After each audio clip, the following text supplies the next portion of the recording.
नमस्कार दोस्तों, स्वागत है आप सभी का संघर्ष आईएएस के प्लेटफॉर्म पर। आज हम बात करेंगे प्राचीन भारत का इतिहास।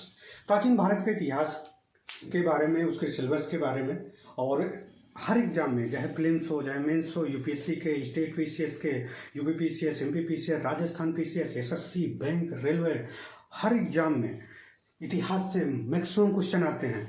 और हम आज इस वीडियो में बताना चाहते हैं, आप थोड़ा सा रूपरेखा बताएंगे पूरी हिस्ट्री की, चाहे प्रीलिम्स के हो चाहे मेंस के। ये बेस है, एनसीईआरटी बेस है, ठीक है। और आपको इतने आसान तरीके से हम स्टार्ट करेंगे पढ़ाना, और कोशिश हमारी ये है कि यहाँ पे रूपरेखा, जब हम लॉन्ग टाइम के वीडियो, डिटेल वीडियो बनाएंगे हर एक टॉपिक पे, उस पर पूरे अच्छे से उसके सामाजिक, राजनीतिक, आर्थिक, प्रशासनिक हर एक पहलू की बात करेंगे। चाहे महिलाओं की स्थिति की बात हो, चाहे समाज की बात हो, समाज में बुजुर्ग, बच्चे, वहाँ के मनोरंजन, खान पान, हर एक चीज़ की बात करेंगे।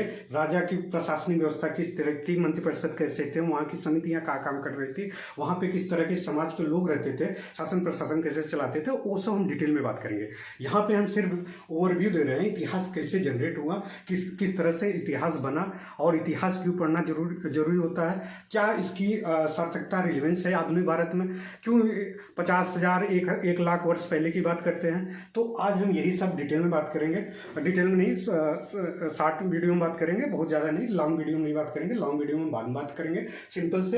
तो यह जान लीजिए कि पूरी दुनिया में पृथ्वी की उत्पत्ति से पहले, ठीक है, ब्रह्मांड की उत्पत्ति हुई। ब्रह्मांड में जो लेमेंटियर ने बिग बैंग थ्योरी बताते हैं कि 14.5 से 15 अरब वर्ष पहले हुआ, 4.6 अरब पृथ्वी की उत्पत्ति हुई। इसके बाद यहाँ पे नॉन लिविंग से लिविंग कैसे बनता है, ठीक है, नॉन लिविंग से लिविंग कैसे बनता है, ठीक है। ये एक ओपरिन थ्योरी है। ओपरिन एक वैज्ञानिक है रसिया के, उन्होंने दिया है। किस तरह से दिया, उनकी एक पुस्तक ओरिजिन ऑफ लाइफ में वो बताते हैं कि CHON, carbon, hydrogen, oxygen, nitrogen, इसके में ये मेजर जो तत्व है, इससे मिलकर लिविंग थिंग बनता है। लिविंग में सेल बनता है, सेल में जो पार्ट होते हैं, तब सेल से फिर इसके बाद मानव की उत्पत्ति किस तरह से होती है, सेल से टिश्यू, टिश्यू से ऑर्गन, ऑर्गन से फिर एक बॉडी, एक मानव की उत्पत्ति। मानव के हम यहाँ पे इतिहास देखते हैं, मानव के इतिहास के बाद, मानव के इतिहास।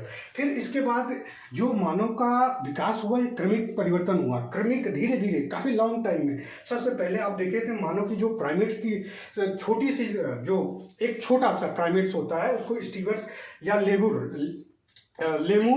इसके बाद स्टीवर्स, ये 2 छोटे छोटे जीव होते हैं जो प्राइमेट्स कहलाते हैं। फिर इसके बाद हम देखते हैं प्राइमेट्स में गिब्बन देखते हैं, ओरंगुटान देखते हैं। ओरंगुटान के बाद आप देखते होंगे गोरिल्ला देखते होंगे, चिंपैंजी, कपिमानो के बाद फिर हम होमिनिड्स की बात करते हैं। होमिनिड्स में आप रामापिथेकस, उससे पहले ड्रायोपिथेकस, इसके बाद ऑस्ट्रेलोपिथेकस के जस्ट बाद आप होमो हैबिलिस, जो थोड़े से खड़े होकर कोशिश करते थे, झुक के चलते थे। इसके बाद इरेक्ट करके चलते, होमो इरेक्टस मानव होते थे।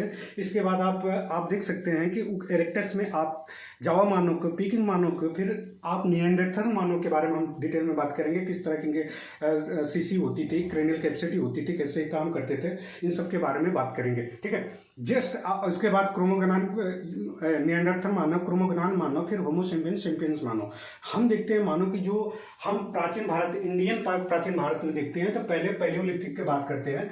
पैलियोलिथिक में प्री हिस्ट्री की बात करते हैं, प्री हिस्ट्री बात करते हैं, फिर हम करते हैं प्रोटो हिस्ट्री की बात करते हैं, फिर हम बात करते हैं हिस्ट्री की बात करते हैं। तो जो प्री हिस्ट्री है, स्टोन एज है, वहाँ पे हमें लिखित लिपि कोई नहीं मिली गई है। लिपि न मिलने के कारण से पढ़ा लिखा नहीं है, वहाँ साहित्य की कोई जानकारी नहीं मिलती है। तो वो सिर्फ वहाँ पे जो चीज़ें हमें पुरातत्व में मिली गई है, किसी भी अगर हम वंश को या किसी वर्ग को डिवाइड करते हैं तो उसमें हिस्ट्री के, तो वहाँ पे हमें पुरातत्व और साक्ष्य की जरूरत होती है। इसी 2 पैरामीटर के अकॉर्डिंग हम किसी भी काल को डिवाइड करते हैं, चाहे वो पुरातत्विक काल हो या प्रोटो हिस्ट्री काल हो, आदि ऐतिहासिक काल हो या प्रागैतिहासिक काल हो या ऐतिहासिक काल हो, ठीक है। तो हम इस सब पे बात करेंगे। पैलियोलिथिक को तीन भागों में डिवाइड किया गया है, जिसमें हम देखते हैं कि लोअर पैलियोलिथिक, पूरा पाषाण काल, ठीक है, पूरा पाषाण काल को पूरा पाषाण, पहले पूरा पाषाण काल को निम्न पूर्व पाषाण में, फिर इसके बाद मध्य पूर्व पाषाण में, फिर हम देखते हैं अपर पूर्व पाषाण में। पूर्व पूरा पाषाण या निम्न पूर्व पाषाण में देखते हैं वो वहाँ पे कौर संस्कृतियाँ थी। इसके बाद हम देखेंगे कि जो मध्य पूर्व पाषाण है वहाँ पे आपका फलक संस्कृतियाँ थी। इसके बाद फिर आपका जो अपर उच्च पूर्व पाषाण है वहाँ पे आपका ब्लेड संस्कृति है। इसके बाद माइक्रोलिथिक में आ जाएंगे। माइक्रो जो होता है या मेसोलिथिक में जो आता है मध्य पाषाण काल, मध्य पाषाण काल माइक्रोलिथिक होता है। छोटे औजार हो जाते हैं उनके, जो चापर चापिंग पेबल्स हैंडेक्स होते हैं या फिर उसके खुरचनी उर्चनी होते हैं, ये सब छोटे हो जाते हैं। इनका कहाँ मिला है ये सब हम देखेंगे। जहाँ बेलन घाटी हो, सोन घाटियाँ हैं, कहाँ कहाँ पे हो, चाहे भीमबेटका का स्थान हो कहीं पर, इस सब पे हम डिटेल में बात करेंगे जब हम एक पर्टिकुलर वीडियो लाएंगे। ठीक है, नेक्स्ट हम नवपाषाण कालीन में देखते हैं। नवपाषाण कालीन में जिस तरह से आग की खोज होने लगी, पक्के मांस के खाने लगे हों, और वहाँ पे कृषि, पशुपालन और पहिए के बैलगाड़ियों का, इससे पहले उनकी जो जीवन थी वहाँ पे शिकार करते थे, हंटिंग गैदरिंग करते थे, और वो कंदमूल खाते थे, वो गुफाओं में रहते थे, पेड़ों पर रहते थे, नदियों के किनारे रहते थे। अब ये अस्थायी जीवन जीने लगे, जहाँ पे आपको मेहरगढ़ साक्ष्य मिला है, लौरा देव के साक्ष्य मिले, बहुत सारे ऐसे हैं नवपाषाण कालीन स्थल, उन पे हम चर्चा करेंगे कहाँ कहाँ पे किस तरह की है। ठीक है, नेक्स्ट हम वीडियो में नेक्स्ट जो टॉपिक होगी हम इंडस सिविलाइजेशन के बारे में देखेंगे। इंडस सिविलाइजेशन की जो मेजर साइट्स है, चाहे मोहनजोदड़ो, हड़प्पा हो, चनुदड़ो हो, या लोथल हो, कालीबंगा हो, या रोपड़ हो, या बनवाली हो, या सुतकाडोर हो, या कोई भी हो। ठीक है, इन सब के डिटेल में बात करेंगे। इनके क्या समाज कहाँ से कैसा था, इनका राजनीतिक व्यवस्था, आर्थिक व्यवस्था, सांस्कृतिक व्यवस्था, इनका खान पान, मनोरंजन, इनकी धार्मिक उपासना किस तरह के करते थे, इन सब पे हम इंडस सिविलाइजेशन हम इसके इसी के समकालीन हम देखेंगे। कापर एज देखेंगे। कापर एज मतलब ताम्रपाषाण कालीन में क्या क्या थी चीज़ें इनके समकालीन में। तो उनकी जो साइट है, चाहे जारवे साइट की हो, जोरवे वाले, या तो फिर कायथा, एरड़, या आप झुकर झाकर की, कोई भी है। ठीक है, उन सब के देखेंगे। बेलन घाटी की कहाँ कहाँ पे इस तरह के ताम्रपाषाण, तामा और ताबा और ये आपका स्टोन पत्थर दोनों यूज किए जाते हैं, इसलिए ताम्रपाषाणी, उस सब हम डिटेल में बात करेंगे। इसके बाद आपका जैसे ये दोनों इंडस सिविलाइजेशन डिक्लाइन होता है, तो फिर आती है वैदिक सभ्यता। वैदिक ऋग्वेदिक देखेंगे 1500 से 1000 ईसा पूर्व में। ऋग्वेदिक समाज, आर्थिक, राजनीतिक किस तरह की थी, उनका शासन प्रशासन कैसे था, वहाँ महिलाओं की स्थिति कैसी थी, किस तरह की कुछ विदुषी महिलाएं थी, अपाला घोषा मुद्रा, उनके बारे में हम बात करेंगे। ये हम मेंस ऑफ फिल्म्स की बात कर रहे हैं, आज हम सिलेबस की बात कर रहे हैं सिर्फ इसके बारे में। ठीक है, नेक्स्ट हम उत्तर वैदिक काल में 1000 से 6000 की बात करेंगे। उसमें देखेंगे सामाजिक, आर्थिक, राजनीतिक व्यवस्थाएं किस तरह की थी, ये सब देखेंगे। जब हम ये हमारे नॉर्थ में होता है, भारत के इस तरह नॉर्थ में ये सब सारी चलती रहती है, यहाँ पे इंडस सिविलाइजेशन रहता है, यहाँ पे सारी चीजें रहती है। ठीक है, यहाँ पे आप कैंसर रेखाएं देखते हैं भारत के, कर्क रेखा जो 23.5 अंश होती है। ठीक है, तो इसके बाद हम साउथ में देखते हैं, यहाँ पे करीब 1000 आसपास के ईसापुर से लेकर करीब 200-300 ईसापुर के आसपास तक यहाँ पे महापाषाण मेगालिथिक चलती रहती है। इनके बारे में देखेंगे। मेगालिथिक में जो बड़े बड़े पत्थर का यूज किया जाता था समाधान के लिए, इन सब डिटेल में बात करेंगे हम। ठीक है, इसके बाद आपका वैदिक सभ्यता के खत्म होने के बाद, उत्तर वैदिक सभ्यता या ऋग्वैदिक सभ्यता खत्म होने के बाद यहाँ पे महाजनपदों का उदय होता है। महाजनपदों में हम देखेंगे मगध की उत्पत्ति कैसे होती है, मगध में किस तरह के आप हर्यक वंश होता है या शिशुनाग वंश होता है, नंद वंश होता है। हर्यक वंश में जो महान राजा थे, जैसे आपका बिंबिसार था, अजातशत्रु था, इन सब के बारे में, उदयन के बारे में देखेंगे। शिशुनाग वंश के जो राजा थे, शिशुनाग थे या फिर कालाशोक थे, उनके बारे में, या आप नंद वंश के, उन सब के बारे में देखेंगे। महापद्मनंद घनानंद को हराकर किस तरह से आपको देखेंगे मौर्य साम्राज्य स्थापित होता है, चाणक्य की मदद से चंद्रगुप्त मौर्य स्थापित करता है। चंद्रगुप्त मौर्य के बाद हम देखेंगे बिंदुसार अशोक के बाद दशरथ। इन सब राजाओं के बारे में, इनकी शासन प्रशासन, राजनीतिक, सामाजिक, हर एक चीज देखेंगे मौर्य काल की। ठीक है, इसमें किस तरह की समितियां थी, कैसे काम करते थे, इनके मंत्र परिषद कैसे थे, इन सब के बारे में देखते हैं। जिस कुछ इसी समय 5वीं 6वीं शताब्दी के आसपास हमारे उसी समय धार्मिक सुधार के कुछ उदय होते हैं, जहाँ पे बौद्ध धर्म, जैन धर्म, उनके बारे में देखेंगे। ठीक है, सौ धर्म के बारे में देखेंगे, विष्णु धर्म के बारे में, ईसा मसीह के बारे में देखेंगे कि ईसाई धर्म किस तरह से उत्पन्न हुआ और कैसे कैसे कब ईसाई धर्म भारत में आया और किस तरह से वहां पे प्रचार प्रसार किया। इसके बाद इसी समय 6वीं शताब्दी के बाद तीसरी चौथी शताब्दी के आसपास 5वीं शताब्दी लगभग पहली हखामनियों ईरान के जो साइरस थे वहां से हक्कानियों द्वारा अटैक किया जाता भारत में। दारा प्रथम के थे जो महत्वपूर्ण शासक थे, जो भी शासक थे, कैसे क्या हुआ उन सब के बारे में हम बात करेंगे। ठीक है, तो यहाँ मौर्य साम्राज्य के बारे में देख लिए। मौर्य साम्राज्य अगर इधर साइड था तो इधर साउथ में संगमकालीन थे, चाहे उनके संगमकालीन कितने थे जो संगमकालीन सम्मेलन हुए थे पांड्य के समय। यहाँ पे चेर थे, चेरों के बारे में बात करेंगे केरल के आसपास। यहाँ पे पांड्य थे, पांडवों के बारे में, चोल के बारे में अध्ययन करेंगे। चोल ये सब लगभग दूसरी तीसरी शताब्दी से लेकर तीसरी ईस्वी तक थे।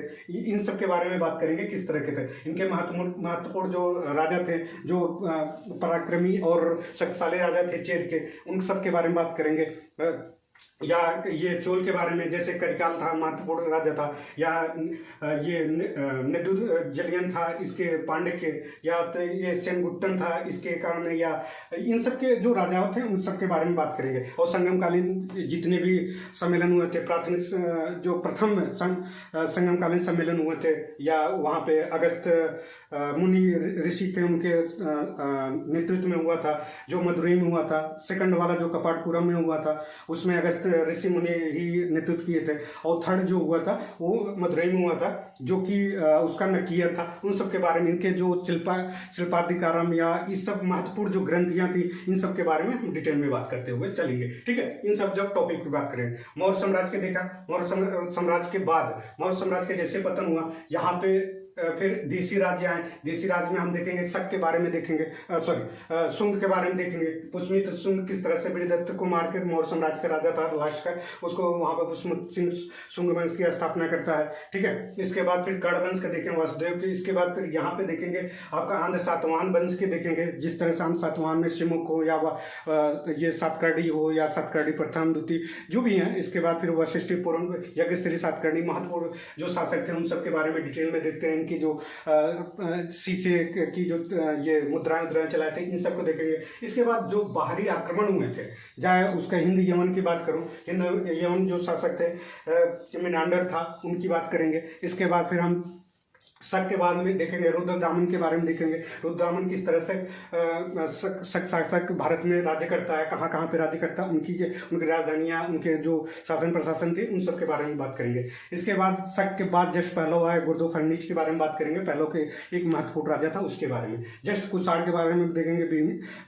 कुजिल कड़फिसस जो था, भीम कड़फिसस सबसे महान राजा अगर ये था तो कनिष्क था, कुषाण वंश का, उनके बारे में देखेंगे। जस्ट इनकी जो क्रोनोलॉजी है इस तरह की चलती रहती है।